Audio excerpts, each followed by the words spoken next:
Hey guys, it's been a while. To start off drawing Travingel, you need to draw him in a 3/4 view. Now, the way you get a 3/4 view is you take a front-facing view and a side-facing view, and you kind of meet in the middle of both of those.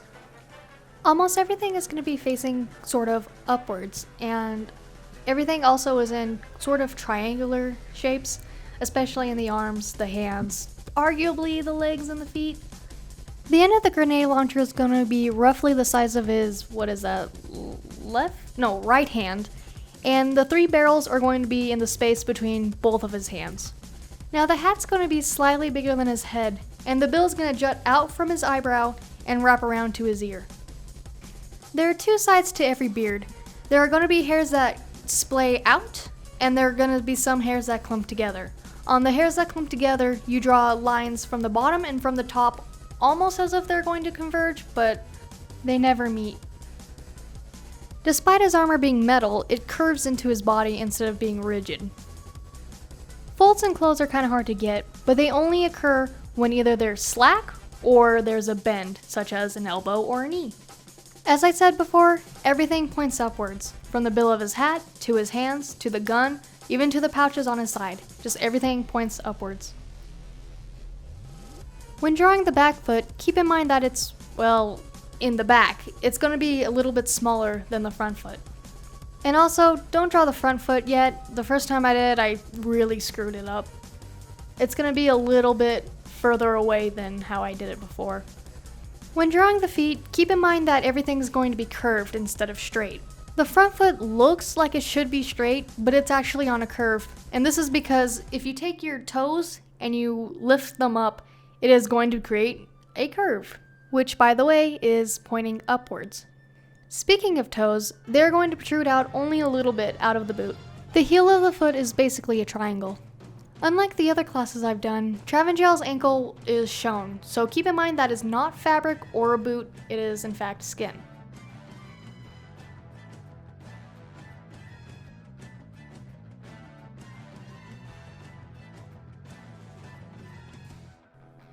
The pipe is going to come out from between his bottom lip and his teeth, and it can be basically summed up into the shape of a half oval. For the hands, I've basically been reduced to making them little cones, and then putting lines down where the fingers should go. The barrels of the grenade launcher are pretty simple. Just make sure you can have enough room for all 3 to fit into that little cylindrical area. Just keep in mind that everything except the end of the gun is going to be round. For the other hand, instead of doing a cone shape, I did a square shape, which will make it a little more boxy and a little bit more hand-like.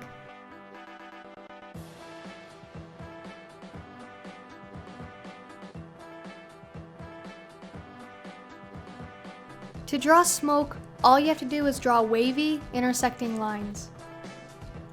The bird's basic bill is a circle and a triangular body. In the case of animals, the bigger the eyes, the cuter it's going to be. And, arguably that could be with humans too. The wings are sort of like hair in a way. They kind of mesh together in some places, or, as I've said before, clump, and splay out in others. The parrot is also going to have 3 little feathers coming out from the back of his head.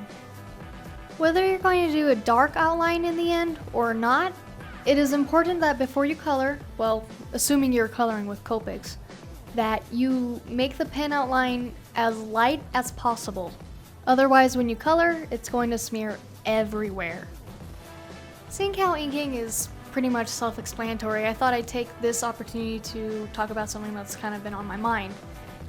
And that is whether or not I see referencing as a way to learn new things like anatomy or just new techniques, or whether I use it as a crutch. Now, when I'm doing these TF2 drawings, recently I'm not just looking at a reference and copying it line for line. I'm generally taking a pose that I found that usually isn't seen in any of the characters, and I'm taking those characters and putting them into those different poses. Now, this requires working from several different references, which I think works your brain, because you gotta know how those, especially like loadouts, look in different perspectives. Though this helps learn new techniques, I feel like I'm kind of dependent on the references, and it's harder and harder for me to draw from my mind. But the only way that you can learn how to draw from your mind is to learn from references. And I think learning from different references and combining them to create a whole nother picture is the first step at drawing from your mind. And now that I got that out of my system, on to coloring with Copics. For skin colors, I usually use 3. I use a darker tone, a middle tone, and a lighter tone. I put the darker tone first and then gradually build up into the lighter tone. I usually use the tone paper as the lightest tone. So if you want to get technical, there's 4 tones within the skin color. Outside skin tone, I typically have 2 tones for everything else. This consists of a darker tone and a lighter tone of the same color.